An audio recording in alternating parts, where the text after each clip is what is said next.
नमो ताहि जाते बरे अरहंतालिमः करि मंगल करियो महा ग्रंथ करने को कान जाते मिले समाज सब पावे निज पद राम। भवना सर्व दुखो तणो कारण मिथ्या भाव तेनी सत्ता नाश करे प्रगटे मोक्ष उपाय।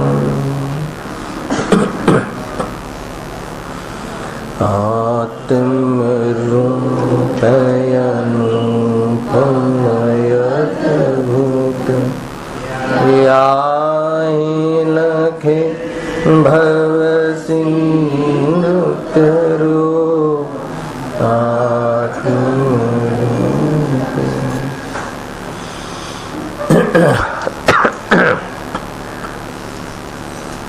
आज श्री मोक्ष मार्ग प्रकाशक ग्रंथ से चौथा अधिकार पर આપણે સ્વાધ્યાય ચાલી રહ્યો છે। એનું જે મૂળ ટોપિક છે કે સંસારમાં અગર કોઈ દુઃખનું એક કારણ હોય, મૂળ કારણ હોય તો મિથ્યાત્વ છે। મિથ્યાત્વ કહો, મિથ્યા ભાવ કહો, મિથ્યા અભિપ્રાય કહો। હવે દુઃખના કારણરૂપ મિથ્યાત્વના સ્વરૂપની ચર્ચામાં મિથ્યાત્વમાં જીવ શું કરે, જીવ મિથ્યાત્વમાં કઈ પ્રવૃત્તિ કરે છે તો કહે છે કે મિથ્યા માન્યતા કરે છે। પ્રવૃત્તિ અહીંયા કોઈ ક્રિયાને લઈને નથી, અહીંયા માન્યતારૂપ જે પ્રવૃત્તિ છે એની પ્રવૃત્તિની ચર્ચા છે। એના અંતર્ગત જીવાદી સાતત્ય સંબંધી ભૂલનું પ્રકરણ છે। એમાં જીવ જીવ સંબંધી અભિપ્રાયમાં જે ભૂલ છે, જે ગલત માન્યતા છે, ખોટી માન્યતા છે, શું માને છે તો કહે છે કે આ ચૈતન્ય સ્વરૂપ જીવ અને આ જડ સ્વરૂપ જે શરીર છે એ બંનેને એક માને છે। એકત્વ બુદ્ધિ જ્ઞાન અને રાગને એક માને છે, સ્વભાવ અને વિભાવને સમાન રૂપથી અનુભવ કરે છે અને આકોલિત થાય છે। આગળ કહ્યું કે જે રાગાદિ અને જ્ઞાનાદિની જે પર્યાયો થાય છે, અરે સંયોગમાં રહેલી જે વર્ણાદિની પણ શરીરાદિની પણ જે પર્યાયો થાય છે એના આધાર ઉપર પોતાનું મૂલ્યાંકન કરે છે, હીનધિક અનુભવ કરે છે। એનું નામ મમત્વ બુદ્ધિ। આગળ કહે છે કે જીવ અને આ શરીરમાં નિમિત્તિક કાર્યો ઘણા થાય છે। જીવના કોઈ કાર્યમાં, જ્ઞાનાદિ કાર્યમાં ઇન્દ્રિય આદિ શરીરના જે અંગ છે એ નિમિત્ત બને છે। તો જીવ એમ માને છે કે આ જાણવાની ક્રિયા ઇન્દ્રિયોથી થઈ। શરીર અર્થાત તો પૂદગલમાં જે બોલવા આદિની ક્રિયા થાય છે ભાષા વર્ગણામાં, એમાં જીવની ઈચ્છા અને જ્ઞાન નિમિત્ત છે। તો જીવ એમ માને છે કે આ બોલવાની ક્રિયા મેં કરી। આમ કર્તા કર્મ સંબંધી પણ એની જે ભૂલ છે એ ખોટી બુદ્ધિના કારણે જીવ આકુલિત રહે છે। આગળ કહે છે કે ભોક્તૃત્વ બુદ્ધિ, જે પણ બહારમાં શરીરની અવસ્થાઓ ગરમ ઠંડી આદિ અવસ્થાઓ થાય છે એમાં જે પોતાના સ્વરૂપ માની અને સુખ દુઃખનો અનુભવ કરે છે।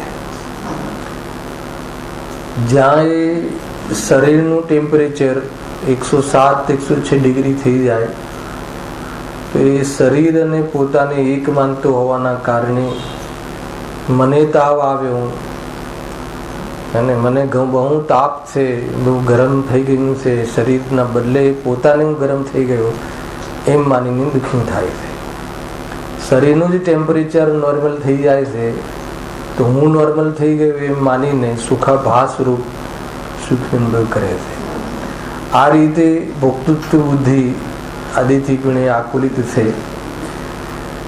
શાસ્ત્રમાં જે મિથ્યાત્વ સંબંધી આગળ આવશે, મિથ્યા જ્ઞાનમાં પણ જે સ્વરૂપ વિપરીતા, કાળ વિપરીતતા અને ભેદાભેદ વિપરીતતા, આ 3 પ્રકારની જે વિપરીતતાઓ છે જીવને પ્રણતિની અંદર ચાલે છે ને એને લઈને જીવ દુઃખી થાય છે. આવશે એની ચર્ચા આગળ. અહીંયા સુધી એનો વિષય થયો છે. હવે આગળ ક્યાંથી વિષય છોડ્યો તો પેજ નંબર 83 માં જે સેકન્ડ પેરેગ્રાફની છેલ્લી 3 લીટી આપણે વાંચીશું વિષયને અનુસંધાન કરવા અર્થે. બહુ સુંદર ચર્ચા છે, ખ્યાલમાં આવી ચર્ચા છે અને શું પંડિતજીની શૈલી છે. જો ઘણું શું કહીએ, મળ્યું ઘણું શું કહીએ. આ 4 પ્રકારની મિથ્યાત્વ બુદ્ધિ, 4 પ્રકારે જે મિથ્યાત્વ પ્રવૃત્તિ ચાલે છે માન્યતામાં, એનું થોડુંક 3-4 પેરેગ્રાફમાં વર્ણન કરીને કહ્યું ઘણું શું કહીએ. સમેટે છે વિષયને. હર કોઈ પ્રકાર વડે પોતાને અને શરીરને તે એકરૂપ જ માને છે. હર કોઈ પ્રકારે, જે કોઈ પ્રકારે શરીર અને અર્થાત તો પરદ્રવ્યની સત્તામાં હસ્તક્ષેપ કર્યા વગર આને ચાલતું જ નથી. આ મૂળ એની મોટી ભૂલ છે, અપલક્ષણ છે, અપરાધ છે, મહાઅપરાધ છે. પોતાને પરદ્રવ્યના આધારાથી રૂપ સંબંધ માનવો, કર્તા કર્મ સંબંધ માનવો, આ બધા જે ખોટા સંબંધો છે આ બધા વાસ્તવમાં અનૈતિક સંબંધો છે. કયા સંબંધો? આધાર આધે માનવું, શરીર આદિ સાથે, પરદ્રવ્યો સાથે, કર્તા કર્મ માનવું, એ બધું અનૈતિક સંબંધો છે. હર પલ, હર શ્વાસ, હર પર્યાય આ કહે છે કે આ જીવ શરીર આદિથી, કોઈ પરદ્રવ્યથી પોતાની સાથે એકત્વ આધાર માનતો આ જીવ આકુલતાને પ્રાપ્ત થાય છે. હવે આગળ શું કહે જો, ઇન્દ્રિયાદિકના નામ તો અહીં કહ્યા છે, પણ તેને તો કઈ ગમ્ય નથી. માત્ર અચેત જેવો બની પર્યાયમાં જ અહમ બુદ્ધિ ધારણ કરે છે. શું કહ્યું? કે આ શરીર આદિ, આ ઇન્દ્રિય આદિ, એ બધા જે નામ કહ્યા છે કે આને દર્શન મોહ કહેવાય, આને મિથ્યાત્વ કહેવાય, અરે આને એકત્વ બુદ્ધિ કહેવાય, આને કર્તૃત્વ બુદ્ધિ કહેવાય, એવા જે શબ્દો છે, એવી જે વિશ્લેષણ છે, એ તો અહીં કહ્યા છે. અહીં એટલે કે આ શાસ્ત્રમાં કહ્યા છે. પણ જેને આ શબ્દની અને આ બધી ખબર નથી, શબ્દોની, તો પણ એકત્વ બુદ્ધિ તો કરે જ છે. હે ને? કોઈ જીવની પરદ્રવ્યોથી કોઈ આ મારું છે, એના આધારે મારું જીવન છે, આ માનવું, એનું નામ દર્શન મોહ છે, એને આને એકત્વ બુદ્ધિ કહે છે. એનું શબ્દમાં ભલે ખબર ના હોય એમ એ કહે છે, એ કઈ ગમ્ય નથી. પણ બધા જ જીવો જે સંસારમાં છે એને આ રીતે એકત્વ બુદ્ધિ તો રહે જ છે, પર્યાય બુદ્ધિ તો રહે જ છે. ઇન્દ્રિયાદિકના નામ તો અહીં કહ્યા છે. ખ્યાલ આવે? કસાય, ક્રોધમાન માન કસાય છે, એ ચારિત્ર્ય મોહ છે, એવી ભાવ છે. એવું થોડી આ ચકલી ને બકરી ને બધું જે કેન્દ્રીય જીવ ને એ બધાને ખબર થોડી છે કે આ કસાય છે, આને વિભાવ કહે છે, અને સ્વભાવ, આ ચૈતન્ય સ્વભાવ છે, એવા નામની થોડી ખબર છે. પરંતુ એ જે પરિણામ થાય છે, એ પરિણામને પોતાનું જીવન માને છે, એની પૂર્તિ કરવું જ એને પોતાનું સ્વરૂપ માને છે. આવું જે માનવાની પ્રવૃત્તિ ચાલે છે, એમાં વિભાવ છે ને સ્વભાવ છે, એવા નામ તો શાસ્ત્રમાં કહ્યા છે. અને એવી આપણને નસીબ છે કે આ બધું આપણને સાંભળવા મળે છે. પણ જેને નથી સાંભળ્યું, જેને આ ખબર જ નથી, તો એને કસાયની સાથે એકત્વ બુદ્ધિ નહીં હોય એમ થોડી છે. અને એને પણ એની સાથે એકત્વ બુદ્ધિ ચાલે જ છે. જો માત્ર અચેત જેવો બની પર્યાયમાં જ અહમ બુદ્ધિ ધારણ કરે છે. અહીંયા સુધી ચર્ચા થઈ ગઈ હતી. માત્ર અચેત બનીને, એને ભલે એને અચેત એટલે બેહોશ બનીને, અરે આપણને તો શાસ્ત્રના માધ્યમથી ખબર પણ છે કે આ આવડાઈ છે, આ ઊંધાઈ છે, ખબર છે ને. તો પણ અચેત બનીને છે. આપણે તો આપણા માટે લગાવવાનું છે ને. એકેન્દ્રિયથી લઈને અસંગની પંચેન્દ્રિય સુધી જે અચેત છે એ તો સમજમાં આવે છે કે એને તો જ્ઞાન હોવા છતાં એવું ભેદ જ્ઞાન કરવાની સેન્સ નથી ખુલી કે આ રાગ જુદું છે, આ જ્ઞાન જુદું છે, આ દેહ જડ છે, આત્મા ચેતન છે. એવી તો નામની ખબર નથી ને વેદ વિજ્ઞાનની ખબર નથી. તો આપણે તો એ ફિલ્ડમાં અથવા તો એ ગ્રુપમાં નથી આવતા ને. આપણને એટલી બધી ખબર છે. સંઘની પંચેન્દ્રિય ને એ બી જૈન શાસનમાં જન્મ, જૈન સંપ્રદાયમાં જન્મ અને બધા ટોપિકોની બધી ખબર છે. તો પણ શું કહે છે? અચેત જેવો બની. અચેત નથી, અચેત જેવો બની, જળ જેવો બની. હે ને? કોઈ લોકની અંદર પણ કોઈ વાત ન સમજે તો આપણે એને શું કહીએ છીએ? જળ જેવું. એટલે શું? હે ને? આજે અમારે સવારે વાત ચાલતી હતી. મારા દીકરાને કહે, દર્શનને કહે કે હવે તો મોટો થઈ ગયો હતો, એકવાર કહે તો તને સમજીને પડી જવું જોઈએ. તો મને ખ્યાલ આવ્યો કે મોટો અને નાનો જે કહીએ છીએ ને વ્યાખ્યા, એ સમજણની હોતી છે. ખ્યાલ આવ્યો? એક વાર કહેવાથી સમજણ ન પડે અથવા ન સમજે એને નાનો કહેવાય. શું કહ્યું? ખ્યાલ આવે? આના પરથી મને ત્યાં વિવક્ષા ખ્યાલ આવી. અને આપણને કેટલી વાર કહ્યું દેહ અને આત્મા જુદું છે, એવું ગુરુદેવે કેટલી વાર કહ્યું. અને આજે બી કહ્યું ને, પુણ્ય અને પુણ્યના ફળમાં. આજે બહુ આવ્યું ઇષ્ટોપદેશમાં. એકત્વ બુદ્ધિ કરે છે એમાંથી સુખ નહીં મળે, આકુરતા જ મળે છે. આદિ, મધ્ય અને અંત 3 શબ્દના હાથ જોરદાર કર્યા હતા ઇષ્ટોપદેશમાં. આવ્યું હે ને? આદિ, મધ્ય અને અંત. એમાં શું શું વાપર્યું હતું ખ્યાલ છે? આદિમાં શું કહ્યું? પહેલા ભોગ આદિ કરવા, ઉપજાવવા માટે, વ્યવસ્થા કરવા માટે, રડવા માટેની આકુરતા. હે ને? ક્લેશ થાય છે ને. પહેલા તો વ્યવસ્થા કરવા માટે કેટલા વર્ષથી વ્યવસ્થા કરીએ છીએ, પછી ભોગવવાનું ક્યારે? ખ્યાલ ને? આપણે તો હજુ તો વ્યવસ્થા જ કરીએ છીએ કે 5 ઇન્દ્રિયના ભોગોની બરાબર એને ભોગવવાની સામગ્રી ને અનુકૂળતા મળી રહે, એની બધી વ્યવસ્થા બરાબર. તો એ વ્યવસ્થા કરવામાં આકુળતા, એ આદિની આકુળતા, પૂર્વની આકુળતા. પછી ભોગમાં બહુ સરસ શબ્દ વાપરે યાદ છે, અતૃપ્તિની આકુળતા. હે ને? જબરજસ્ત. તો એ તૃપ્ત થોડી થાય છે. અને ભોગ પતી ગયા પછી, એટલે એટલો ભોગથી ઉપયોગ ગયા પછી, હે ને, શું હતું? અસંતુષ્ટ. કોઈ સંતુષ્ટ થયો હોય તો કહેજો, ઈચ્છાની સમાપ્તિ થઈ ગઈ હોય તો કહેજો. એમ તો કે આદિ, મધ્ય, અંત એ પુણ્યના ભાવમાં, એના ફળમાં, એકાંતે, એ શુભ અશુભ ભાવમાં, અશુભ ભાવમાં પણ. એ બંને ભાવોમાં શું છે? આકુરતા છે. તો પણ આ જીવની આંખ ખુલતી નથી. અચેત બનીને એનો જ ઉપાય કરે છે સુખી થવા માટે, એવી જ વ્યવસ્થા કરે છે ને એ જ ઉપાય કરે છે. ખ્યાલ આવે કે નહીં? પછી પાછું છેલ્લે ચાલ્યું કે તમે અમને ના પાડો છો, પરંતુ બધા જે ચક્રવર્તીઓ, તદ્ભવ મોક્ષગામી, સમ્યક દ્રષ્ટિઓ, ક્ષાયક સંકીર્તિઓ, તીર્થંકરનો જીવ, 3 જ્ઞાનના ધારી, આવ્યું ને બધું ઘણું બધું. એનો જવાબ કાલે આવશે. ને થોડું એટલું કહ્યું. એ લોકો તો કહી દીધું તું ત્યાં, બહુ સુંદર જવાબ આપ્યો તો. હે ને? સુખ અને સુખ બુદ્ધિથી, શુભ અશુભ ભાવોને સુખ બુદ્ધિથી ભોગવવાનું છોડી દે. સુખ બુદ્ધિ એ મિથ્યાત્વ છે. ખ્યાલ કે નહીં? કશાય એ ચારિત્રનો દોષ છે, રાગ દ્વેષ. અને એની અંદર સુખ બુદ્ધિથી સેવન કરવું એના મિથ્યાત્વ છે. એ ઝેર છે. હલાહલ ઝેર કહ્યું, હલાહલ ઝેર મિથ્યાત્વ. હે ને? પુણ્ય ભાવ કરે છે, પણ એ પુણ્ય ભાવનું સેવન સુખ બુદ્ધિથી કરે છે, એટલે ઝેર થઈ ગયું. હે ને? પુણ્ય ભાવ ઝેર નથી. પુણ્ય ભાવ તો કસાય છે, પણ એમાં સુખ બુદ્ધિથી સેવન કરવું, દાનનો ભાવ સુખ બુદ્ધિ પૂર્વક કરવો, ઝેર થઈ ગયું.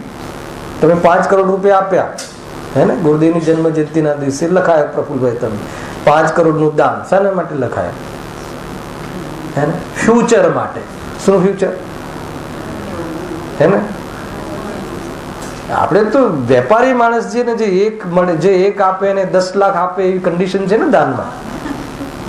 તો 5 કરોડના કેટલા મળે ઇન ફ્યુચર? આ 50 વર્ષ થોડી જિંદગી છે, આગળ બી રહેવાના છીએ ને. ક્યાંક જશું તો ત્યાં પણ એ બધા પુણ્ય કામમાં આવે ને. તો કહે છે કે એ બુદ્ધિથી કરે છે, હલાહલ ઝેર છે.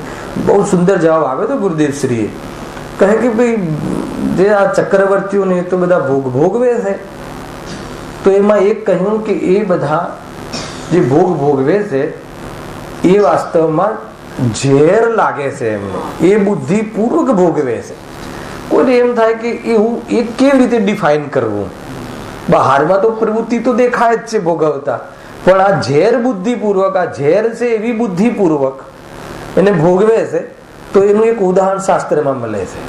અને આપણા જીવનમાં પણ આ અનુભવ ગમે છે. કયું કે માન લો કે તમને બહુ કડવી દવા હોય ધનેશભાઈ એકદમ, અથવા લીમડાનો રસ પીવાનું કોઈ કહે કે આ લીમડાનો રસ પીશો તો જ આ રોગ મટશે. હવે જે તમે લીમડાનો રસ પીવો છો એ કઈ બુદ્ધિ પીવો છો? એવું ઉદાહરણ મળે છે. ખ્યાલ આવે કે નહીં? પીવે પણ છે, પણ સુખ બુદ્ધિથી હોશે ખુશ થઈને ખુશી પીએ છે, કે દુઃખ બુદ્ધિથી, પરેશાનથી, મજબૂરીથી? ઘણા શબ્દો છે ને, મજબૂરી કહી ત્યાં કમજોરી, એમને બધી કમજોરી કહેશે. તો ઘણો અંદ આવશે, કાલે ખુલશે એ વિષય.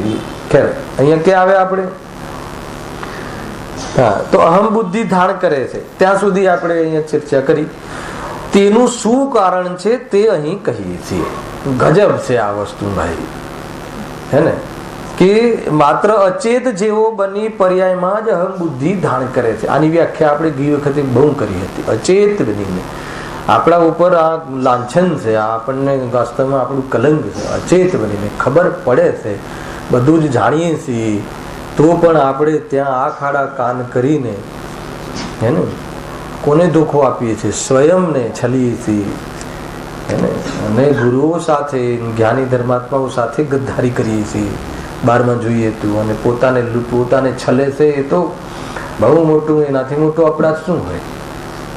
જે પોતાની જ દુકાનમાં ચોરી કરે, હે ને, હવે શું બાકી રહ્યું? એ દુકાન કેટલા દિવસ ચાલશે? જે પોતાની જ પેઢીમાં ચોરી કરે, શેઠ જ ચોરી કરે, તો એ દુકાન કેટલા દિવસ ચાલશે? ખ્યાલ ગયો ને? હવે એને તો કોઈ કહેવા વાળું જ નથી. ચોરી કરે જશે તો એ દેવાળું ફૂંકાશે. તો આપણે દેવાળું ફૂંક્યું છે કે નહીં? સ્વયં ભૂલ કરે છે. એ રીતે કહ્યું. બહુ સમજવા જેવી વાત છે ભાઈ. આ જીવ અહીંયા કહે છે કે તને અચેત બનીને મદહોશ નશામાં, અને તું આ બધું જે કહે છે, માને છે, જાણે છે, સમજે છે, બધું નશામાં. શું કહ્યું? તું પરથી બોલું મહેન્દ્રભાઈ? આ બધું જે જાણે છે ને, આ ઘર મારું છે, આ દીકરો મારો છે, એવું જે માને છે, એવું જાણે છે, એ તો તમે નશામાં કહો એમ સમજીએ, પરંતુ આ જીનવાણી પણ અમે નશામાં માનીએ છીએ. ના ખ્યાલ આવે? દેહ અને આત્મા ભિન્ન છે એ પણ નશો કરીને આપણે ભણીએ છીએ. એ કહ્યું શાસ્ત્રમાં, કહ્યું હતું ને પહેલા કે શરાબી, હે ને, કોઈ શરાબી, કોઈ વ્યસની, શરાબનો વ્યસની માને માં કહે, ખ્યાલ આવે ને, તો પણ એ વાસ્તવમાં ભરોસો કરવા લાયક નથી. એવી વાત છે ભાઈ. શરાબી છે ને, એટલે આ પણ જે ભલે ને આપણે તત્વ અભ્યાસ કરીએ છીએ, પરંતુ એનો આધાર ભેદ વિજ્ઞાન ના હોય, એનો ઉદ્દેશ ભેદ વિજ્ઞાન ના હોય, તો પછી બાકીનો ઉદ્દેશ શું હોય? ખ્યાલ આવે ને? માને માં કહેવા વાળો પ્રસંગ આવી ગયો પછી ત્યાં તો. એટલી વાત છે. જો હવે અહીંયા મારે એક શૈલી બતાવી છે પંડિતજીને, કે પર્યાયમાં જે હમબુદ્ધિ ધારણ કરે છે તેનું શું કારણ છે. બે ટોપિક આપણે એક ટોપિક પૂરો કર્યો કે ભાઈ પર્યાયમાં અહમ બુદ્ધિ એટલે શું. લાસ્ટ ટાઈમ મેં આ વિષયને ખોલ્યો હતો કે પર્યાયમાં અહમ બુદ્ધિ કરે છે, પોઝિશનોમાં અહમ બુદ્ધિ કરે છે. આ પોઝિશન હોવા છતાં, કેરેક્ટર હોવા છતાં, આ વેશ હોવા છતાં એને પોતાનું સ્વરૂપ માને છે. એક તો એ. અને પર્યાય ક્ષણિક હોવા છતાં પણ એને ત્રિકાલ માને છે. અર્થાત તો કોઈની કોઈ પર્યાય જે છે એ પર્યાય, કોઈ પર્યાય એને ઈષ્ટ લાગે છે, કોઈ પોઝિશન એને અનિષ્ટ લાગે. આ બધી પર્યાય બુદ્ધિ. અને જે પર્યાય ઈષ્ટ લાગે છે એને કાયમ ટકાવવાનો પુરુષાર્થ કરે છે, એ પર્યાય બુદ્ધિ. કોઈ પર્યાય, કોઈ પોઝિશન એને અનિષ્ટ લાગે છે, એને હટાવવાનો ઉપાય કરે છે, આ બધી પર્યાય બુદ્ધિ. અને ક્ષણિક પર્યાયને પણ વાસ્તવમાં એના આશ્રય એ વાસ્તવમાં સુખ માને છે, એના આશ્રય પોતાને જે શું કહેવાય સિક્યોર માને છે, કોના આશ્રય સિક્યોર માને છે? ક્ષણિક પર્યાયોના આશ્રય પોતાને સિક્યોર માને છે. 2-5 કરોડના વીમાના આધાર પર પોતાને ને પોતાના કુટુંબને સિક્યોર માને છે. અને પોતે ચૈતન્ય સ્વરૂપ છું એને એની અનુભૂતિ એની પ્રતીતિથી જીવ પરિણતિમાં નિર્ભય અને સિક્યોર અને અનુભવ કરી શકે છે એ તરફ ધ્યાન જ નથી જતું. એનું નામ શું? મોહ, મિથ્યાત્વ, મહાઅપરાધ, પોતાની સાથે અન્યાય. આટલી ભૂલો થાય છે કે નહીં રાજેશભાઈ? એ છે એ કઈ આશાની ચર્ચા કરી હતી. પર્યાય બુદ્ધિ ગજબ છે. શાસ્ત્રોમાં અનેક શાસ્ત્રોમાં તો શોર્ટકટમાં કહી દીધું હોય છે કે ભાઈ મિથ્યાત્વ એટલે શું? પર્યાય દ્રષ્ટિ, સો મિથ્યા દ્રષ્ટિ. પર્યાયમાં અહમ બુદ્ધિ કરવી એનું નામ મિથ્યાત્વ, મિથ્યા દ્રષ્ટિ. આટલું કહીને છોડી દેશે. પણ પંડિતજી પર્યાય બુદ્ધિ એટલે શું એ પણ કહ્યું, અને આ પર્યાય બુદ્ધિ જીવ શું કામ કરે છે હવે એ પણ કહેશે. આટલી બધી સપોર્ટ, આટલું બધું ખુલાસો એને વાસ્તવમાં મોક્ષ માર્ગ પ્રકાશકમાં જ મુખ્ય વૃત્તિ છે. વર્તમાનમાં ગુરુદેવ શ્રી જે પ્રવચનો કર્યા એક જ સમય સારું પર 19 વાર તેમને આ રીતે ખુલાસા કર્યા. અને એટલા માટે આપણને એપ્રોચ એટલે એટેચ થાય છે એ વિષયથી. તો એમ તમે અહીંયા આવો ને હું કહું કે ભાઈ જીવ દુઃખી કેમ છે? તો કે પર્યાયમાં અહંકાર કરે છે એટલે જીવ દુઃખી છે. જાઓ હવે શું પર્યાય ને શું અહંકાર ને અહંકાર કર્યો કેને કહેવાય ને પર્યાયમાં એકત્વ બુદ્ધિ કોને કહેવાય? આ લખ્યું ને પર્યાયમાં જ અહમ બુદ્ધિ ધારે છે એનું નામ મિથ્યા પ્રવૃત્તિ છે અને જીવ એટલે દુઃખી છે. આ દુઃખનું કારણ બતાવી દીધું. તો એનાથી સંતોષ નથી પંડિતજીને કે આટલી વાતથી નહીં સમજે આ જીવ. હે ને કેટલી કરુણા છે જ્ઞાનીના જીવનમાં તો કહે છે. તો પહેલા તો એમ સમજાવ્યું કેટલા પેરેગ્રાફમાં કે પર્યાયમાં અહમ બુદ્ધિ, દેહાદિમાં અહમ બુદ્ધિ એને કર્તૃત્વ બુદ્ધિ આદિ દ્વારા બરાબર સમજાયું કે આને પર્યાય બુદ્ધિ કહે. આવું કરે છે, આવા ખેલ કરે છે. હે ને આપણે આને ખેલ સમજીએ છીએ અને આને તો આપણે ક્વોલિટી સમજીએ છીએ. ભૂલ એ છે. બરાબર છે કે નહીં? એમ છે. જો હવે આગળ કહે છે કે તેનું શું કારણ છે? ઠીક છે પર્યાયમાં અહમ બુદ્ધિ કરીએ છીએ એ પણ ખબર પડી ગઈ, પણ શું કામ કરે છે આજે? અથવા એવું શું મતલબ કઈ પ્રકારના પ્રસંગો બને છે કે જીવને ભ્રમ થઈ જાય છે? ખ્યાલ આવે? એવી કઈ જાતિના અવસરો આવે છે કે જેથી જીવને ભ્રમ થઈ જાય છે? મૂળ તો એક જ છે, સ્વભાવને ભૂલીને ભેદ જ્ઞાનના ભાવમાં. મૂળ એ છે. પણ ભેદ જ્ઞાનના ભાવમાં પણ એના પૂર્વમાં એવી કઈ સિચ્યુએશનો બને છે કે જીવને આત્માની યાદ જ નથી આવતી અને શરીરમાં જ એકત્વ બુદ્ધિ કરે છે. એ અહીંયા સમજાવે છે ને બહુ સુંદર સમજાવે છે. જો હું પ્રારંભ કરું છું. આ આત્માને અનાદિકાળથી ઇન્દ્રિય જ્ઞાન છે. બરાબર છે? હવે આજે લઈ આપણી પાસે સમય છે. લાસ્ટમાં ચાલુ કરે તો વિષય, પણ આપણી પાસે 5-7 મિનિટ હતી એટલે શું કહ્યું? આ આત્માને અનાદિકાળથી ઇન્દ્રિય જ્ઞાન છે. કોની વાત છે આ? જ્ઞાનીની કે અજ્ઞાનીની? પેલા મને ત્યાંથી સ્ટાર્ટ કરી. હે ને ઇન્દ્રિય જ્ઞાન કહું છું. ઇન્દ્રિય જ્ઞાન કોઈ અજ્ઞાન નથી. અને જ્ઞાન વાસ્તવમાં ઇન્દ્રિય જ્ઞાન ને અતિન્દ્રિય જ્ઞાન તો અપેક્ષાથી ભેદ છે. જ્ઞાન ઇન્દ્રિય છે કે જ્ઞાન અતિન્દ્રિય છે? તો ઇન્દ્રિય કહ્યું તો અતિન્દ્રિયની વાત ઉભી થઈ. જ્ઞાન તો જ્ઞાન જ છે, જાણવા સ્વરૂપે રહે છે એને જ્ઞાન કહે છે. પણ એ જાણવાનું જે પ્રોસેસ છે એ પ્રોસેસમાં છદ્મસ ને કમજોરી હોવાથી, જ્ઞાન કમજોર હોવાથી, ખ્યાલ ને જાણવાની જે પ્રવૃત્તિ છે છદ્મસ ને એ ઇન્દ્રિયોના અવલંબનથી પદાર્થોનો પ્રતિભાસ કરે છે, પદાર્થોનું જાણવું થાય છે.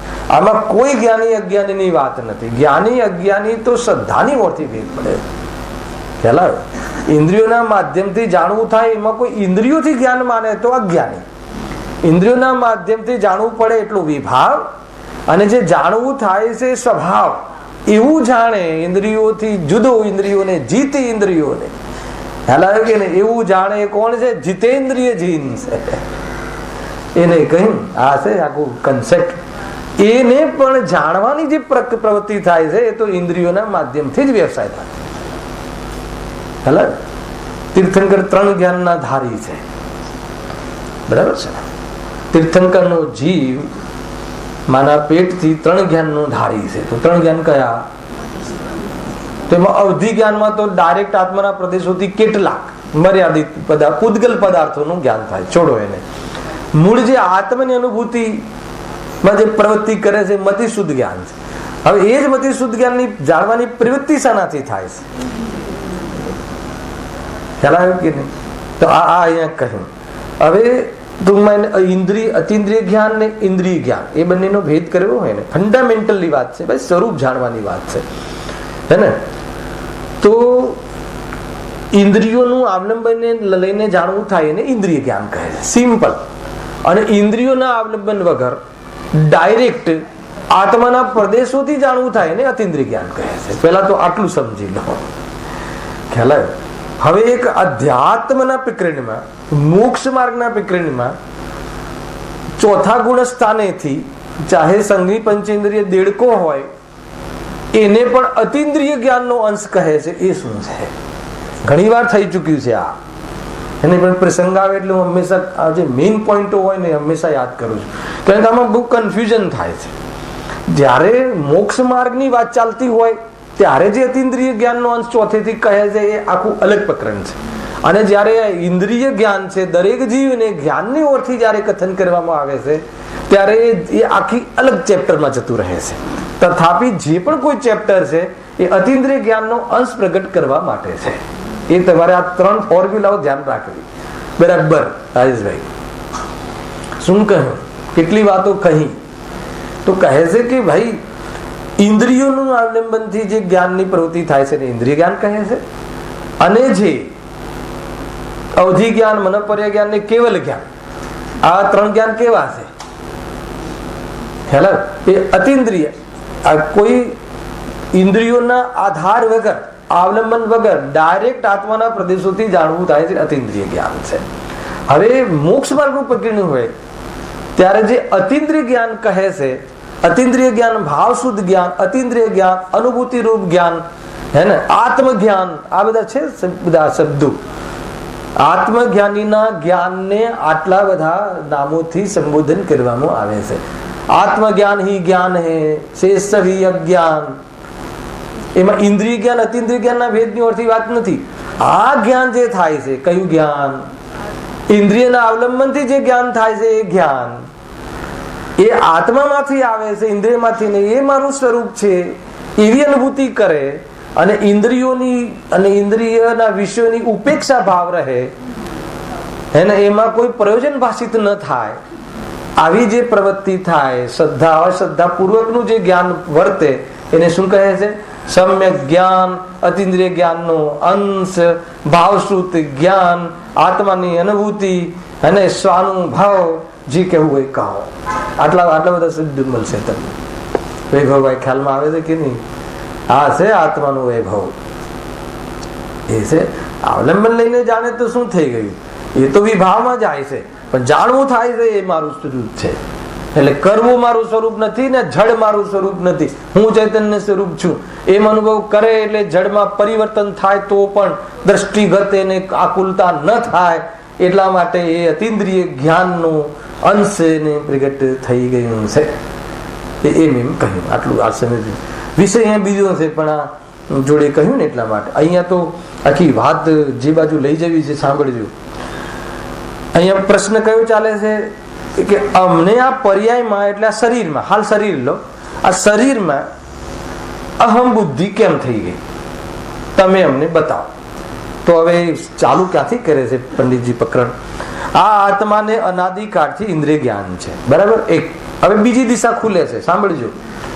જે અમૂર્તિક એવો પોતે તો પોતાને ભાસતો નથી, પણ મૂર્તિક એવું શરીર જ ભાસે છે. આનો શું અર્થ? કોઈ કહેશે આનો અર્થ? એવું નથી કે મેં કીધું નથી. અહીંયા શનિવાર આવે છે ને એટલે મને ક્લાસનો મૂડ આવી જાય, પૂછવાનો ભાવ આવી જાય કે શનિવાર સાંજે ક્લાસ હોય ને. ખ્યાલ શું કહે છે? જો જેથી અમૂર્તિક એવો પોતે તો પોતાને ભાસતો. આત્મા કેવો છે? અમૂર્તિક. થોડું સમજજો. મૂર્તિક અને અમૂર્તિક બે શબ્દો મળે છે. જેનામાં સ્પર્શ ગંધ વર્ણ હોય એને મૂર્તિક કહે છે. એટલે 6 દ્રવ્યમાં પૂદગલ મૂર્તિક છે, અને જેનામાં સ્પર્શ રસ ગંધ વર્ણ નથી એવો આત્મા, આકાશ, ધર્મ, અધર્મ અને કાળ, બરાબર છે ને? એ બધા કેવા દ્રવ્યો છે? અમૂર્તિક છે. એમાં ધર્મ, અધર્મ, આકાશ, કાળની તો આપણે કઈ હાલ જરૂર નથી, કેમ કે આત્માને જાણવાનું નામ, આત્માના દર્શનનું નામ સમ્યક દર્શન છે. એટલે આપણે તો આત્માને જાણવું છે ને આત્મા અમૂર્તિક છે. અને જે ઇન્દ્રિય જ્ઞાન છે અર્થાત ઇન્દ્રિયના માધ્યમથી જે જ્ઞાન થાય છે એ મૂર્તિક પદાર્થોનું થાય છે. વાત પતી ગઈ. આપણે તો એન્ડ આવી ગયો આત્માને જાણવા સંબંધી, પતી ગયું. હવે આત્મા ક્યાંથી જાણીશું? એવું થાય કે ના થાય? ખ્યાલ આવે ને? પ્રશ્ન તો આ છે ને, આપણી પાસે કયું જ્ઞાન છે? ઇન્દ્રિય જ્ઞાન છે. હાલ આપણે ઇન્દ્રિયથી પ્રવૃત્તિ છે, કાન દ્વારા કોઈ શબ્દનું જ્ઞાન, આંખ દ્વારા. એ તો હવે આત્મા તો દેખાતો નથી. આત્મા તો 5 ઇન્દ્રિયોથી જણાતો નથી. એટલે આત્મા ક્યાં છે? બતાવો. એટલે આત્મા નથી. એટલે અમને જે દેખાય છે, શું દેખાય છે અમને? અમને તો આ પૂતળું દેખાય છે ને, જે શરીર એ છે. તો એ જ અમને તો દેહ જે દેખાય છે, જે આ બહારમાં આકાર દેખાય છે, બહારમાં જે આ છે એ જે 5 ઇન્દ્રિયોના માધ્યમથી અમને તો આ મોટું, નાનું, ગોરું, કાળું, આ તે અમને તો એ શરીર દેખાય છે. એટલે અમે તો એમાં હમુદી કરીએ છીએ, અથવા એ જ અમને તો આત્મા જણાય છે. અને એટલા માટે આપણે પેલા બોલ લીધા હતા 5, આપણે શરૂઆત કર્યા હતા ને રાજચંદ્રજી નિમિત્ત. આત્મા ક્યાં દેખાય છે? આત્મા હોય તો દેખાય કે ના દેખાય? આ ઘડિયાળ છે તો દેખાય છે કે નથી દેખાતી? તો આત્મા તો દેખાતો નથી, તો એટલે આત્મા નથી. અર્થાત તો શરીર જ આત્મા છે. એટલે તો અમે દેહને આત્મા અથવા જીવ અથવા હું છું એ માનીએ છીએ, મારું સ્વરૂપ માનીએ છીએ. એ અહીંયા કહ્યું છે. જુઓ, આપણે થોડા બહુ વિસ્તાર નહીં કરીએ, પણ યાદ જરૂર કરીશું.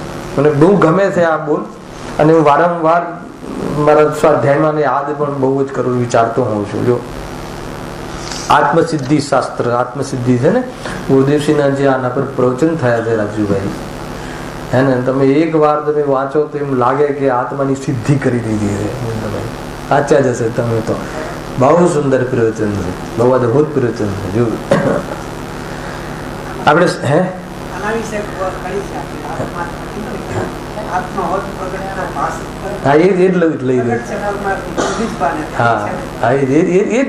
બહુ સુંદર છે. અને આપણને આ પ્રસંગમાં આપણે શું ઉતાવળ છે? આપણે યાદ કરીએ ને, અહીંયા કેમ કહ્યું ને કે અનાદિકાળથી ઇન્દ્રિય જ્ઞાન છે, જેથી અમૂર્તિ કેવો પોતે તો પોતાને ભાસતો નથી. કેમ કે ઇન્દ્રિયના માધ્યમથી તો આ મકાન, દુકાન, શરીર, આ તે બધું દેખાય છે, પૂતગલ દેખાય છે. એટલે પછી અમે આત્મા હોય તો ક્યાં છે? બતાવો આત્મા, બતાવો. સિદ્ધિ કરો કે આ ફલાણા ઘરમાં એક આત્મા રહે છે, કાળો છે, લાંબો છે, ચોળો છે, કે આમ ઠંડો છે, ગરમ છે, બતાવો. એવું કઈ તો હોય કે ના હોય? આ જીવને અનાદિથી ઇન્દ્રિયના માધ્યમથી પૂતગલનું જ જ્ઞાન થાય છે. અને આત્મા તો અમૂર્તિક છે, સ્પર્શ રસ ગંધ વર્ણ નથી રહિત છે. એટલે ઇન્દ્રિયના માધ્યમથી જણાતો નથી. એટલે એમ માને છે કે આત્મા છે નહીં. જો નથી દ્રષ્ટિમાં આવતો,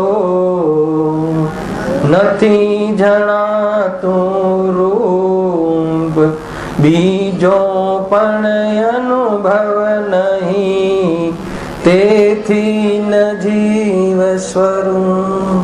આ શું છે? શંકા છે. આ શંકા છે ને, 5 શંકાઓ કરે કે નથી દ્રષ્ટિમાં. દ્રષ્ટિ એટલે પેલી સમ્યક દ્રષ્ટિ વાળી એ નહીં. દ્રષ્ટિ એટલે આ દ્રષ્ટિ, દેખવાને પણ દ્રષ્ટિ કહે. દેખાતો નથી એમને આત્મા તો જેવી રીતે બીજી ચીજો દેખાય છે. જે નથી જણાતું રૂપ, એવું કોઈ રૂપ પણ નથી, એનું કોઈ આકાર પ્રકાર દેખાતો નથી. આંખથી નથી દેખાતો એમ, રૂપ નથી એમ નહીં, અને નથી દેખાતો એમ બી નહીં, આંખથી નથી દેખાતો. અને આપણે આત્માને આંખથી અને કાનથી મેળવવાનો પ્રયાસ કરીએ છીએ. શું કહ્યું?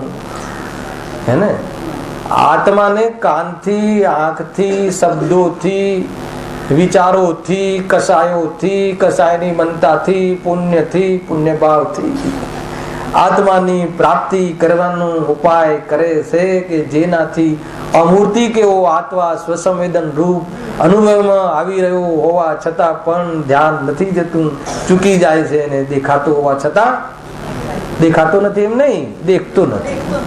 દેખાતો છે, થોડુંક દેખાતો નથી કે દેખતો નથી. દેખતો નથી એનો તો ઉપાય સ્વયં કરવાનો છે. દેખાતો ના હોય તો આપણે કઈક કમ્પ્લેન કરીએ સિમંદર ભગવાન પાસે, પ્રભુ દેખાતો નથી.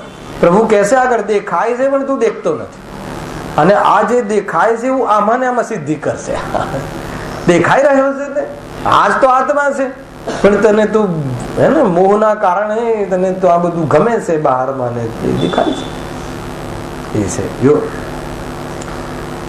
બીજો પણ અનુભવ નહીં. બીજો પણ અનુભવ નહીં એટલે ઠંડુ ગરમ આદિ અને લાલ પીળો તો આ દ્રષ્ટિ ને બીજો પણ ચલો એક દ્રષ્ટિ સિવાય બીજી ઇન્દ્રિયો છે કે નહીં? કોઈ સુગંધ હોય, કોઈ એવી ભાઈ આ સુગંધ હોય તો એ આત્માની સુગંધ છે એવું બતાવો. આત્માની સુગંધ. કોઈ સ્વાદ હોય, આત્માનો સ્વાદ છે ને? આત્માનો સ્વાદ છે કે નહીં? આત્માનો સ્વાદ છે, શું કામ ના હોય? હે ને આત્માને પણ સ્વાદ છે, પણ જીભથી નથી ચખાતો. આ પ્રોબ્લેમ છે. અને આપણે જીભથી આત્માનો સ્વાદ ચાખવા જઈએ, સારું બોલીને, સારું ગાઈને. ક્યાંથી મળે? ક્યાંથી મળે? સુંદર કવિતા હું જોરદાર ગાવ, તમને એમ લાગે કે આહા આત્મા શું, આહા શું લાગ્યું? પદ આહા લાગ્યા કે એનું નિરૂપણ ઓહો લાગ્યું કે શું? એને આહા ઓહો માં જીવન જીતું રહ્યું છે. હવે જયારે બહારમાં જીવ સ્વરૂપ દેખાતું જ નથી, હવે શું ઓપ્શન શું રહ્યો? હવે જોરદાર બીજી લીટી છે. અથવા દેહ જ આત્મા અથવા ઇન્દ્રિય પ્રાણ મિથ્યા જુદો માનવો નહીં જુદું એ ધાન. બહુ ડેન્જર વાત છે. એટલા માટે અમે કોઈ ભ્રમ નથી, અમને કઈ અંધશ્રદ્ધા વાળા જીવો નથી. અમે કોઈ કહી દીધું ને અમને દેખાતો હોય તો હાલ માનીએ. એટલા માટે અમને તો શું દેખાય છે? શરીર દેખાય. એટલા માટે આ દેહ સાથે રહે છે. અમે એક જ છીએ, અમે બે છીએ જ નહીં. એને જ લોકો મારું ઓળખાણ જ આ છે. મનુષ્ય ફલાણું નામ ને પુરુષ ને આ ને તે ને, એ તો મારું ઓળખાણ છે. મારે જોઈ લો અમારા બધા જ ઓળખપત્રો છે ને, જેટલા બી આધાર કાર્ડ ને પાસપોર્ટ ને બધામાં આ જ ફોટા છે ને, આ જ નામ છે. એને કોઈ જગ્યાએ છે શુદ્ધાત્મા, તો કે એવી જોરદાર જગ્યાએ શુદ્ધાત્મા તારી ઓળખાણ છે, પણ એ ચોપડીમાં તારું ધ્યાન નથી જતું ને ચોપડીમાં વાંચે છે તો વાંચે પર ધ્યાન નથી જતું. ભૂલા થઈ ગઈ. આમાં નથી લખ્યું ભગવાન આત્મા, શુદ્ધાત્મા, તું ચૈતન્ય દેવ. આટલા જોરદાર તારા નામ છે ને આવું જોરદાર તું છે. ખાલી નામ થોડી છે. ચૈતન્ય સ્વરૂપ છે આત્મા, જ્યોતિ સ્વરૂપ છે, મંગલમય છે, પવિત્ર છે, અનંત શક્તિઓનું સામર્થ્યવાન છે. આખી દુનિયાને એક સમયની જ્ઞાનની પર્યાયમાં કોળીઓ કરી જાય એને તો પણ ચૈતન્ય સ્વરૂપને છોડે નહીં એવું આ ચેતનાનું રૂપ છે. એને આવી અનંત અનંત અનંત અનંત અનંત કેવલ જ્ઞાનની પર્યાયો જેમાંથી સદાકાળ પ્રવાહ રૂપે વહે એવી કેવલ જ્ઞાનની શક્તિ. અને એ કેવલ જ્ઞાનમાં અનંત શક્તિઓ જણાય એવી આવી અનંત શક્તિઓ વાળો આત્મા, એ હું ચૈતન્ય સ્વરૂપ ક્યાં દેખાય? એ છે આત્માની ઓળખાણ. આપણો તો પરિચય શું છે? આઈડેન્ટિટી શું છે રાજુભાઈ? થોડોક હટીને વિદ્વાન છે, એ આઈડેન્ટિટી છે. વિદ્વાન આઈડેન્ટિટી પહેચાન છે આપણી. પેલું મોક્ષ છે. અહીંયા કહે છે કે ઈચ્છા રહિત છે અને તમે કહો છો મોક્ષ ની ઈચ્છા વાળો છે. અંતર જ બહુ છે ને પ્રકાશભાઈ, હે ને? આ જોરદાર છે. અથવા દેહ જ આત્મા અથવા ઇન્દ્રિય પ્રાણ. હે ને 10 પ્રાણ એ વાસ્તવમાં 10 પ્રાણ થી જીવ જીવે છે. કયા 10 પ્રાણ છે? 5 ઇન્દ્રિય, મન વચન કાય, એ બલ, પછી આયુ, શ્વાસોશ્વાસ. 10 થઈ ગયા છે. 10 આ 10 પ્રાણ કાય. પાછું નામ બી પ્રાણ આપે જીનવાણી માતા, હે ને? એ કે વ્યવહાર પ્રાણ છે. સંસારમાં આ પ્રાણો સહિત જોવામાં આવે છે, પણ આનાથી નથી જીવતો. અને ગુરુદેવશ્રીએ તો વચ્ચેની વાત કાઢી કે ખરેખર જડ પ્રાણ એ બી વ્યવહાર પ્રાણ નહીં, એમાં રહેવાની યોગ્યતા છે વ્યવહાર પ્રાણ. એમાં રહેવાની યોગ્યતા છે વ્યવહાર પ્રાણ. અને જીવત્વ શક્તિથી સદાકાલ જીવે છે, એમાં રહેવાની યોગ્યતા નહીં ને. માનો કે રહેવાની યોગ્યતા ખતમ થઈ ગઈ, હવે રહેવાની યોગ્યતા ના થઈ તો આપણે શું કહીએ છીએ? નિષ્પ્રાણ થઈ ગયું. પ્રાણ ચાલ્યા ગયા, પ્રાણ ગયા. કયા પ્રાણ ગયા? જે મારા નહોતા એ 10 પ્રાણ, વ્યવહાર પ્રાણ. કયા પ્રાણ જતા નથી? જીવત્વ શક્તિ આદિ. તો એ જીવનો રિયલ પ્રાણ છે. એને પ્રાણ જીવન સાથે સંબંધ છે ને, એટલા માટે. તો આ 10 પ્રાણ છે, શ્વાસોશ્વાસ છે આદિ એ છે. તો અમે તો આજે બી જો કોઈ બી ડોક્ટર આવે તો ઘરમાં શું કરે છે કે ભાઈ જોજો જરા જીવે છે કે મરે છે, મર્યા છે કે જીવી રહ્યા છે કે મરી રહ્યા છે, તો શું કરે? પહેલા નાડી તપાસે, શ્વાસો ના મરી ગયા. કેમ? કેમ કે શ્વાસ નથી. તો બોલો શ્વાસ પ્રાણ થયો? એ રીતે ખ્યાલ આવે ભાઈ. એ તો શરીરના પ્રાણ છે, અહીંયા આત્મા રહ્યો નહીં. એ આત્માની સત્તામાં આ બધા કાર્યો દેખાય છે. એ જાણનારો છે, એ આત્મા છે. આગળ કે છે જો હવે ઓર ફરીથી એની મનની જે શંકા છે, ઉચાટ છે, ઉચાટ શબ્દ લખે છે, ઉચાટ છે, કહે છે ઘડી જો આત્મા હોય તો જણાય તે નહીં કેમ, જણાય જો તે હોય તો ઘટપટ આદિ જેમ. સિમ્પલ છે તો ખ્યાલ આવે એવું છે. સરવાળે નિષ્કર્ષમાં શું કહે છે શ્રોતા શિષ્ય? શંકાકાર શું કહે છે? માટે છે નહીં આત્મા મિથ્યા મોક્ષ ઉપાય, એ અંતર શંકાતણો સમજાવો સદુપાય. શંકા કહી છે ભાઈ, આ કઈ એને સ્ટેટમેન્ટ નથી અમારું ફાઇનલ. આ તો અમને એવી શંકા જાય છે તમે મોક્ષનું દેહથી આત્મા ભિન્ન છે તો દ્રષ્ટિ મોક્ષ થઈ જાય, સ્વરૂપમાં લીન થઈ જાય તું હે, ભાવ મોક્ષ થઈ જાય, અને અંતમાં દ્રવ્ય મોક્ષ થઈને આત્મા શરીરથી રહિત પર્યાયમાં પ્રગટ થઈ જાય છે. એ આત્મા દુઃખ અને દુઃખના કારણો અને એના સહકારી કારણો સંપૂર્ણનો અભાવ કરીને સિદ્ધ અવસ્થામાં સાદી અનંતકાલ અવ્યાબાદ સુખને પ્રાપ્ત થઈ જાય છે. તમે જે આમને ઉપદેશ આપો છો, પણ અમને તો કોઈ એવો શરીરથી જુદો આત્મા દેખાતો જ નથી. ઘણી જગ્યાએ નિશાનમાં પણ આ બધી ગાથાઓ લખી, 19 થી બધી ગાથાઓ છે. અને પ્રભુ તમે અમને એટલું બધું દેહ ને આત્મા ભિન્ન છે એમ કહો છો, તો જ્ઞાનીઓ તો દેહની સ્તુતિ કરે છે અને કહે છે કે આત્માની સ્તુતિ છે, કેવલીની સ્તુતિ છે, પરમાત્માની સ્તુતિ છે. જવાબ આપે છે કે તને નય વિભાગનો ખ્યાલ નથી. એવા દેહના અંતર્ગત રહેલો આત્મા નિર્ગ્રંથ નિર્વસ્ત્ર મન વચન કાયની સ્થિરતા વાળો નાસાગ્ર દ્રષ્ટિ જે હોય છે એ આત્માના ગુણ નથી, એ શરીરની વિશેષતાઓ છે. આવા શરીરના અંતરમાં રહેલો આત્મા એવા ભાવોથી વિતરાગ ભાવથી સહિત ને એવા ખોટા ભાવથી રહિત પરિપૂર્ણ પોતાના આનંદને વેદતો બિરાજમાન છે. એ બતાવવા માટે શું કરે? બીજો કોઈ ઉપાય છે નહીં. એટલે બતાવવા માટે કોઈ શરીરની એવી ચેષ્ટાને જ, એ વ્યવહારને જ સુખ માની લે અને સ્વરૂપ માની લે ને એ પ્રમાણે શરીરમાં પ્રવૃત્તિ કરવાનો ઉપાય કરે અને ખોટે ખોટો આંખ બંધ કરીને નાસાગ્ર દ્રષ્ટિ કરીને બેસી જાય તો એમ ભગવાન ન બને. પણ જે અંદરમાં ભગવત સ્વરૂપ પ્રગટ કરી લે છે એને બહારમાં શરીર કેટલો કાલ આવું શરીર સ્વરૂપ થાય છે અને પછી અભાવ થઈને ક્યારે પણ આ શરીર આત્માને મળે એવો પ્રસંગ આવતો નથી. મુક્તિ થઈ ગઈ, મોક્ષ છે. બહુ સુંદર માર્ગ છે ભાઈ, અદભુત માર્ગ. થાક તો લાગવો જોઈએ, બરાબર ભાઈ. જો માટે છે નહીં આત્મા, આ બધો મોક્ષ ઉપાય પછી મિથ્યા ઠરે. તો એક બે કડી ખાલી જવાબની વાંચું છું, પછી મૂળ વિશે બહુ વાર ચાલેલો વિષય છે, પણ વારંવાર કોઈ જે સ્વીટ મેમરી છે આવતું ગમે છે. જો ભાષ્યો દેહાદ્યાસથી આત્મા દેહ સમાન, પણ તે બંને ભિન્ન છે પ્રગટ લક્ષણે ભાન. આ ઉપાય દૂધ અને પાણીની જેમ રહે છે અને તને ભેદ વિજ્ઞાનનો અભાવ છે.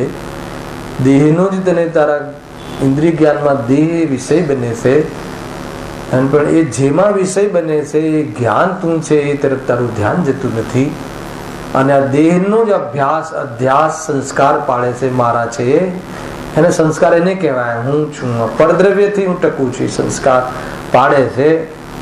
પણ તે બંને ભિન્ન છે. પ્રગટ લક્ષણ એ ભાન. જુઓ તું ચેતન અને સુખ એ બે લક્ષણ પૂદગલ રૂપી શરીરમાં નથી.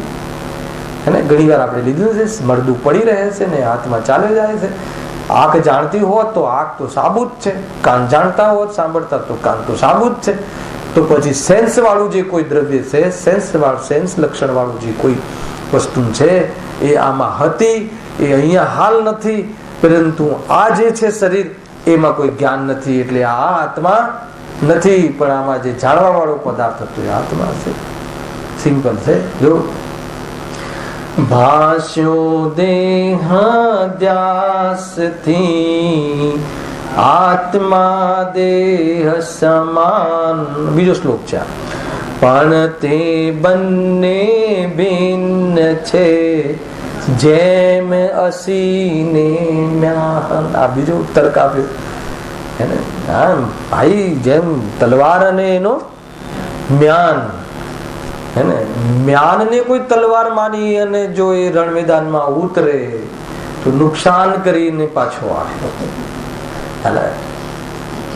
મ્યાન નો આકાર કેવો હોય છે? તલવાર છે. પણ મ્યાન તલવાર છે? ખ્યાલ?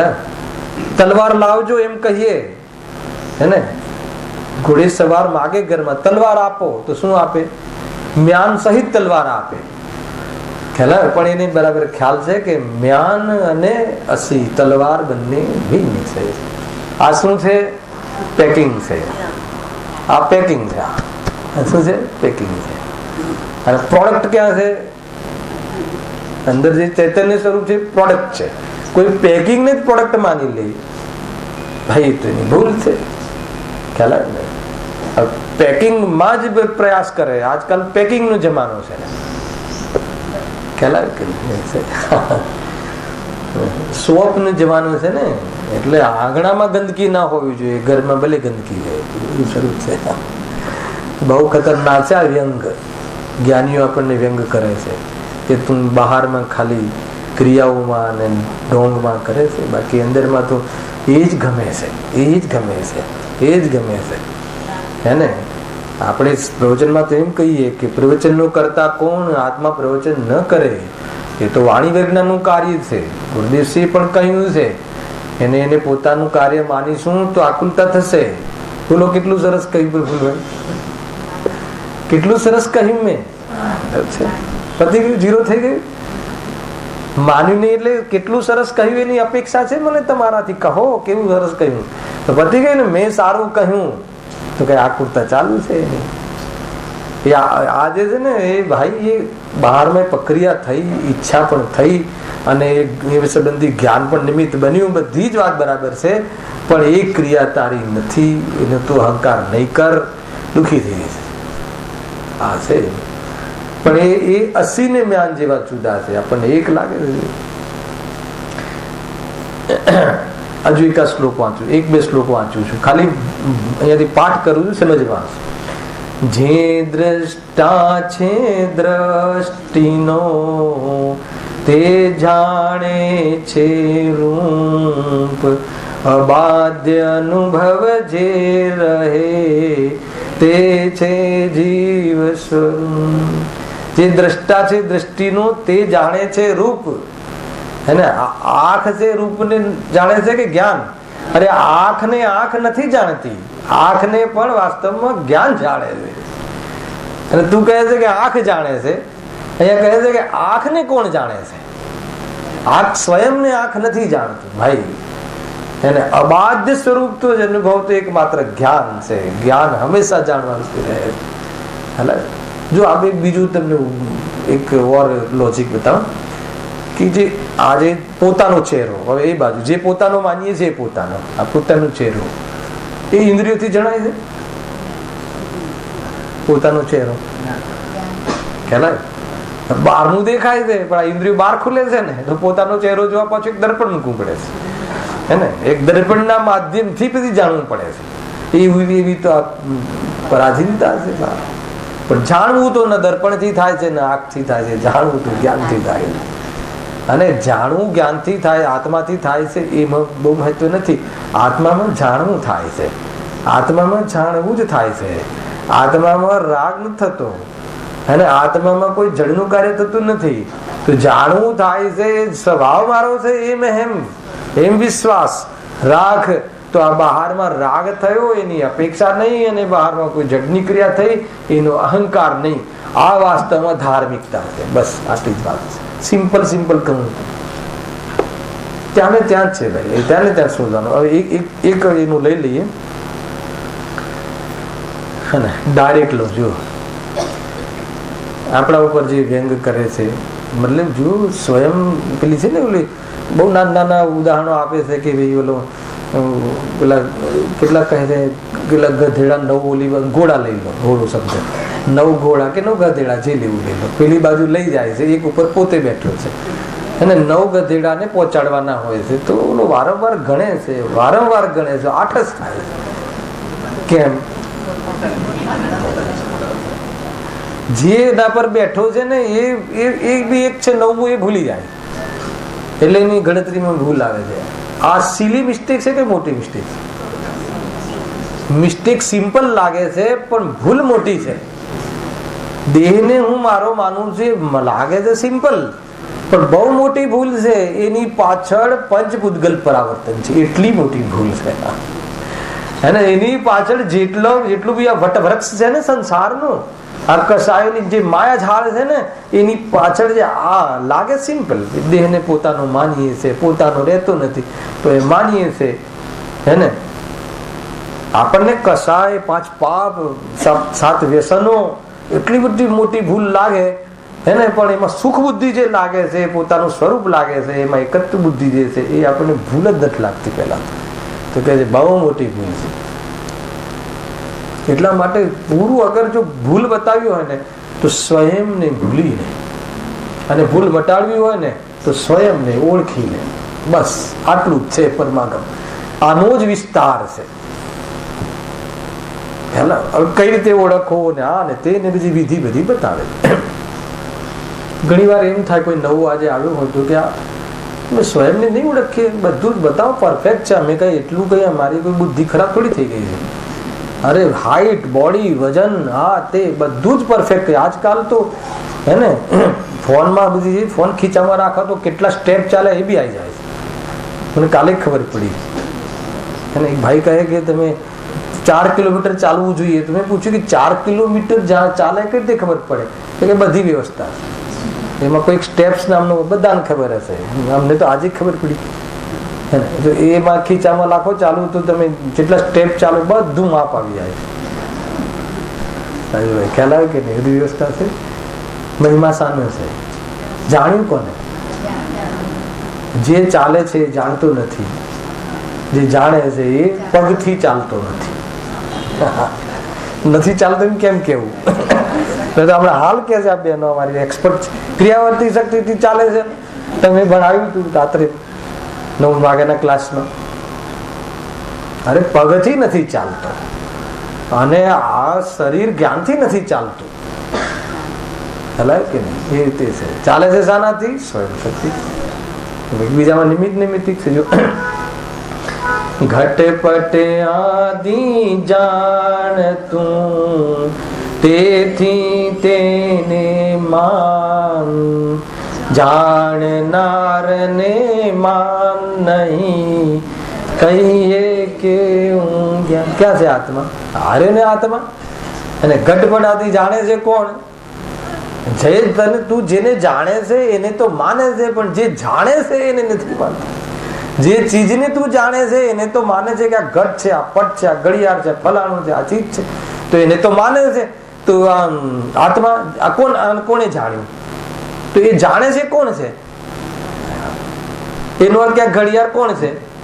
હું નથી. અને ઘડિયાળને જાણ્યું કોણ છે? એ હું છું. એટલે ઘડિયાળને જાણ્યું એ ઘડિયાળે જાણ્યું, ઘડિયાળના કારણે જાણ્યું. જાણ્યું એટલે ઘડિયાળ આવી ગઈ નહીં. જાણવામાં જાણવા રૂપે પરિણમ્યો. એને જ્ઞેયકાર જ્ઞાનના આવિર્ભાવમાં વાસ્તવમાં જ્ઞાન સામાન્યનો આવિર્ભાવ છે. જ્ઞાન જ્ઞાન જ્ઞાન, જ્યાં જુઓ ત્યાં જ્ઞાન. દ્રવ્ય, ચેતન, ચૈતન્ય, ગુણ અને ચેતના પર્યાય. દ્રવ્ય પણ ચેતન, ગુણ પણ ચૈતન્ય, અને પર્યાયમાં પણ ચેતના. એક માત્ર ચૈતન્ય સ્વરૂપ, અને એ સ્વયંને પણ જાણે ને પોતાની અનંત શક્તિઓને પણ જાહેર કરે છે. એ રીતે પોતાની પહેચાન છે. આ ઓળખાણ છે. જ્ઞાન એ વાસ્તવમાં ચિહ્ન છે ને. જ્ઞાન સામર્થ્યને જાહેર કરે છે. જીવની અનંત જ્ઞાન માત્ર આત્મામાં બી અનંત શક્તિઓ છે, પણ લક્ષણ તરીકે. કેમ કે જ્ઞાન સ્વયંને જાણે છે અને પોતાના આનંદ ગુણોને પણ જાહેર કરે છે, અને બીજા દ્રવ્યોને પૃથક પણ બતાવે છે જ્ઞાન લક્ષણના દ્વારા. કેટલું મોટું કામ થાય છે. એને અને એ જ્ઞાન જે રીતે વિવેક રાખે અને શ્રદ્ધા રીતે પરિણમી જાય તો મોક્ષ માર્ગનો પ્રારંભ થઈ જાય છે. જ્ઞાન સમ્યક્ત્વને પ્રાપ્ત થાય છે, પરિણામો સ્થિર થાય છે, આખું માહોલ બદલાઈ જાય છે અને પરિણામો લીનતાને પ્રાપ્ત થાય છે અને પર્યાય પરમાત્મા બનીને સ્થાયી થઈ જાય છે. આ છે આત્માનો અને આત્માથી પરમાત્મા બનવાનો માર્ગ છે. આટલું જ છે, બીજું કઈ નથી. બાકી બધું જે કરીએ છીએ, જે તમે જેટલું કહો આમ થયું તેમ થયું, 100 કરોડનું સર્વૈયું આવ્યું ને આ થયું ને દીકરા દીકરીઓ પરણી ગયા ને વેવાય સારા છે ને આ છે તે, આમાં ક્યાં આવ્યું આત્માથી પરમાત્મા? સુખ દુઃખથી સુખી થવાની આખી જે પ્રોસેસમાં આ બધું વેવાય ને વેવાયના નું ધન આવ્યું કોઈ? અરે જેને લઈને વેવાય કર્યો તો એ દીકરો આવ્યો કઈ? અરે જેના લક્ષથી આ દીકરોનું નામ પડ્યું હતું એ શરીર આવ્યું કઈ? અરે જેનો લક્ષ કર્યું હતું આ શરીરને માન્યું હતું એ મિથ્યાત્વ ભાવ આવ્યો કઈ? તો આવ્યું શું? જ્ઞાન માત્ર તે આત્મા, ચૈતન્ય સ્વરૂપ છું, જે માત્ર જ્યોતિ સ્વરૂપ. બહુ સુંદર છે ભાઈ, હે ને? જો પકડમાં આવે છે કે નહીં? જડ ચેતન તું ભિન્ન છે, કેવળ પ્રગટ સ્વભાવ, એકપણું પામે નહીં, ત્રણે કાળ દેવા. બહુ સુંદર. અંતમાં લાસ્ટમાં બહુ સુંદર એક શ્લોક છે. આત્માની શંકા કરે કોણ? આત્મા પોતે આપ, શંકાનો કરનાર તે અચરજ. પોતાની સત્તા ભૂલીને આ જે બધું કરે છે બસ. અને જે પણ કઈ તું જાણે છે એ બધું તારી સત્તાને પ્રસિદ્ધ કરે છે. અરે ગુરુદેવ શ્રી કહે કે જ્ઞાન તો જ્ઞાયકને પ્રસિદ્ધ કરે છે, પણ ઘીને પણ જ્ઞાયકને પ્રસિદ્ધ કરે છે. હાલાય કે નહીં? પણ આ જીવને બુદ્ધિ એટલી ખરાબ છે કે જ્ઞેયમાં પણ ભેદ કરે છે. હમણાં મેં લાડમાં જે છેલ્લું પ્રવચન થયું ને બેન, હે ને, મેં પૂછ્યું હતું પ્રશ્ન કે એમાં જ્ઞાયક મતલબ જ્ઞાન, જ્ઞાન, જ્ઞેય અને જ્ઞેયાકાર, આ ત્રણના અર્થ કરવા માટે સમજાવવા માટે પહેલા ત્રણના અર્થની ચર્ચા ચાલતી હતી. તો ખાલી જ્ઞેયની ચર્ચા 2 સેકન્ડ કરીને આપણે સમાપ્ત કરીએ છીએ. કાલે આખો વિષય આપવાનો છે. તો જ્ઞેય કોને કહે છે ખબર છે? કોને જ્ઞેય કોને કહે છે? જે જ્ઞાનમાં જણાય એ પદાર્થનું નામ જ્ઞેય. જ્ઞાનની ઓરથી આનું નામ જ્ઞેય. બરાબર છે? આ ખ્યાલ આવી ગયો? હવે આમાંથી બહુ મોટું વેદ વિજ્ઞાન નીકળશે. આ શું છે? જ્ઞેય. ઘડિયાળ શું છે? જ્ઞાનની ઓરથી જુઓ તો એ મારા જ્ઞાનનો વિષય છે, બાકી બધું કાંઈ મારે પ્રયોજન જ નથી. આ સિદ્ધાંત, ફોર્મ્યુલા. આ શું છે? હવે બોલું. જ્ઞેય. આ શું છે? આ શરીર જ્ઞેય. દીકરો બરાબર છે? પાકું ને? સિમંદર ભગવાન, વહાલા સિમંદર ભગવાન અને ભગવાનમાં આવી હે ને 24માં કે પહેલા 24માં મોટા કે પહેલા મોટા? અરે આદિનાથ ભગવાન પહેલા એ પણ જ્ઞેય, 24માં બી જ્ઞેય. બરાબર છે? પાકી વાત છે ને? બોરીવલીનું મંદિર પારલાનું અને આપણા ગામડાનું અને મારા ગામનું જ્ઞેય. ભેદ આવ્યો કઈ?